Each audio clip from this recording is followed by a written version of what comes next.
Assalamualaikum warahmatullahi wabarakatuh. Perkenalkan, nama saya Ahmad Aikan, NIM 001. Di sini saya akan mempresentasikan hasil laporan dari proyek saya yang berjudul ilmu falak dan geografi. Yang pertama, kita akan membahas falak, ilmu geografi, latar belakang, manfaat, metode penelitian, dan teknik pengumpulan data. Yang pertama, ilmu falak. Apa sih itu ilmu falak itu? Ilmu falak adalah ilmu yang mempelajari tentang seluk-beluk yang bersangkut paut dengan benda-benda langit dari segi bentuk, ukuran, keadaan fisik, posisi, pergerakan, dan saling berkaitan antara satu dengan yang lain. Keterangan mengenai seluk-beluk benda langit tersebut dapat diketahui dengan penyelidikan dengan bantuan-bantuan ilmu lain seperti ilmu geografi, ilmu astronomi, ilmu-ilmu lain yang mencakup tentang profil bumi, bintang, matahari, dan bulan. Kita masuk macam-macam ilmu pendukung. Ilmu-ilmu yang mendukung bagian ilmu falak ada 5, yaitu 1. Ilmu geografi, ilmu astronomi, astromekanika, astrofisika, kosmografi. Dari 5 ilmu di atas memiliki fungsi dan keterangannya masing-masing. Pengertian. 1. Geografi. Faktor pendukung ilmu geografi bagi ilmu falak adalah ilmu geografi mempelajari tentang kondisi yang ada di atas permukaan bumi, seperti ketinggian, jarak tempat, dan lain-lain. Yang nomor 2, astronomi. Astronomi dalam faktor pendukung ilmu falak adalah untuk menentukan tempat kedudukan di bumi dan langit, dan menentukan jarak di bumi dan di angkasa, dan juga menentukan besarnya benda-benda langit. Yang ketiga, astromekanika. Astromekanika dalam faktor pendukung ilmu falak adalah untuk menyelidiki tentang keadaan gerak-gerak seperti rotasi, lintasan-lintasan benda langit, perubahan dan gerakan hukum yang mempengaruhi gerakan tersebut. Astrofisika. Astrofisika dalam faktor pendukung ilmu falak adalah menyelidiki tentang benda-benda langit, suhu campur-campuran, atmosfer, dan sebagainya. Yang terakhir adalah kosmografi. Kosmografi dalam faktor pendukung ilmu falak adalah untuk menyelidiki bangunan atau bentuk serta perubahan-perubahan yang terjadi di jagat raya. Masuk bab kedua, yakni ilmu geografi. Apa sih ilmu geografi itu? Pada tahun 1996, Herisono Setiono mengemukakan pendapat mengenai pengertian geografi. Menurut Herisono, geografi adalah ilmu tentang hubungan timbal balik antara manusia dengan lingkungannya yang merujuk terhadap pola persebaran horizontal di permukaan bumi. Objek kajian di ilmu geografi. Objek kajian di ilmu geografi adalah geosfer yang meliputi tentang letak, gejala, dan fenomena yang terjadi di permukaan bumi. Nomor bab ketiga, yakni rumusan masalah. Di proposal yang saya buat, kita meneliti 3 rumusan masalah. Yang pertama, bagaimanakah langkah-langkah cara menghitung awal waktu sholat. Yang kedua, bagaimana cara untuk menentukan awal waktu sholat bagi wilayah Sidoarjo. Yang ketiga, apakah waktu sholat di daerah Surabaya dan daerah Sidoarjo itu berbeda. Yang nomor 4, yaitu manfaat. Manfaat penelitian yang saya lakukan adalah mengembangkan keilmuan geografi agar juga bisa bermanfaat bagi agama. Salah satunya yaitu untuk menghitung awal waktu sholat dan mengetahui langkah-langkah awal untuk menentukan awal waktu sholat, khususnya di wilayah Sidoarjo. Yang nomor 2, untuk menambah keyakinan kita bahwa waktu sholat sudah datang dan untuk memperoleh faidah sholat, salah satunya dengan cara melaksanakan sholat di awal waktu dan juga tidak berpatokan kepada waktu secara umum yang dikeluarkan oleh Kementerian Agama.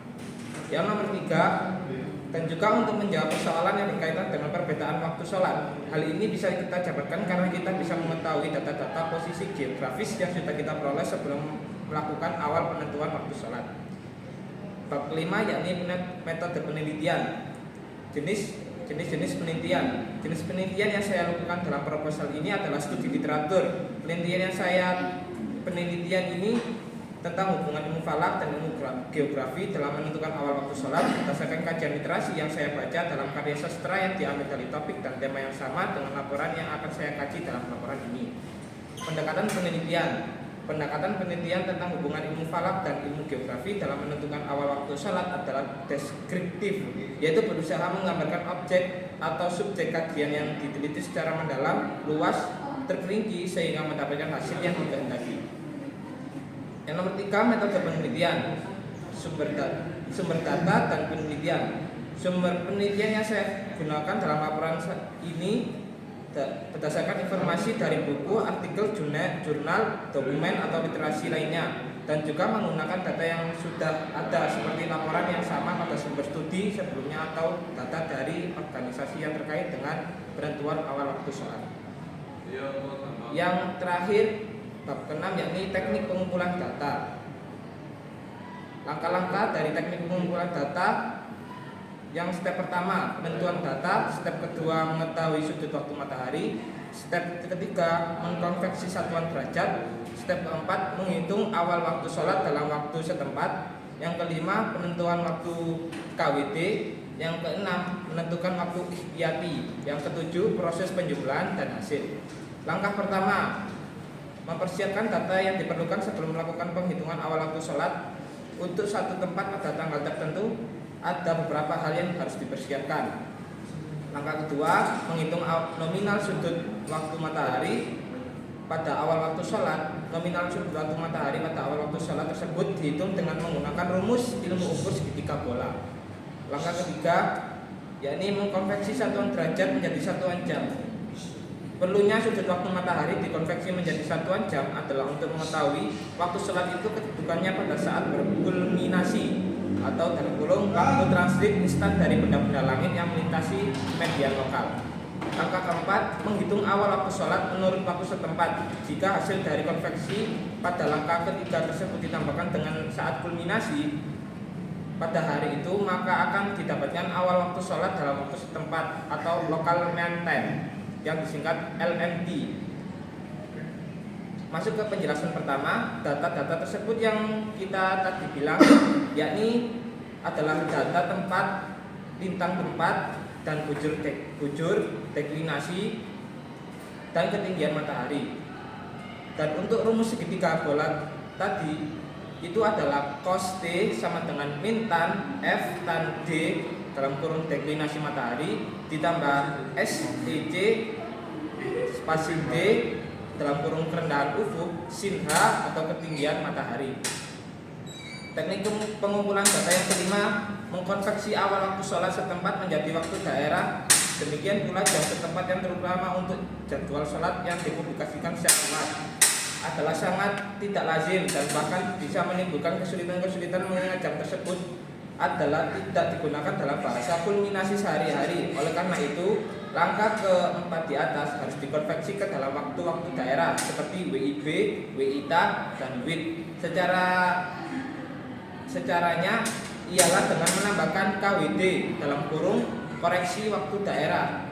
Nominal diperoleh dengan cara bujur standar untuk waktu daerah WIB sama dengan 105 derajat, WITA sama dengan 120 derajat, WIT sama dengan 135 derajat dikurangi dengan bujur tempat yang bersangkutan lalu dibagi 5. Teknik pengumpulan data ke-6, menentukan waktu sholat standar. Untuk memperoleh waktu standar, maka waktu sholat yang dihasilkan melalui perhitungan sampai dengan langkah-langkah yang kelima di atas perlu juga ditambah dengan waktu ikhtiyati.